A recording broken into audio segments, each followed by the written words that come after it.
Gujarat state petroleum corporation limited Ankleshwar ખાતે પર્યાવરણીય લોક સુનાવણી યોજાઈ।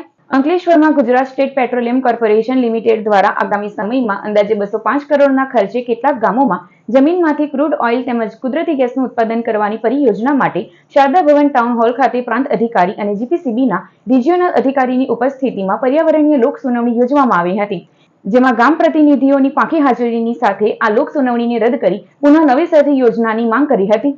પ્રસિદ્ધિ ન થયું હોય એવું કહેવાય। આપણે આટલો મોટો વિકાસનો પ્રોજેક્ટ કરતા હોય તો આની પ્રસિદ્ધિ વધારે થવી જોઈએ, લોકોમાં જાણકારી વધુ જોઈએ। તમે કહો છો કે ઇંગ્લિશના પેપરમાં આપ્યું છે અને ગુજરાતીમાં આપ્યું છે, આ ગામડાઓનો પ્રોજેક્ટ છે।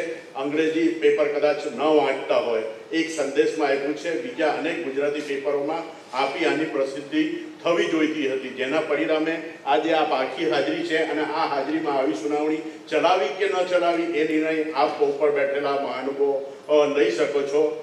અને આ જે પ્રોજેક્ટ આવે છે તેનો અમે તો વિરોધ તો કરીએ જ છીએ, પણ ગવર્મેન્ટને એના ગાઈડન્સની વિકાસને લીધે અમે એની આગળ અમારું કંઈ ચાલતું નથી। અને અત્યારે અધિકારીઓ તો બધું સારું તો બોલ્યા છે, પણ જ્યારે જરૂર પડે તો અમારો તો અનુભવ છે કે એમની ઓફિસ પણ અમારો હોદવી અઘરી। કદાચ ઓફિસમાં ગયા કે સાહેબ ના હોય ને કદાચ સાહેબ પાસે અંદર ગયા હોય તો સાહેબ અત્યારે રજા પર છે। એટલે આવા ઘણા બધા ખેડૂતો નિશ્ચિત ખેડૂત કાં લગીને ભાગશે એની અંદર હો।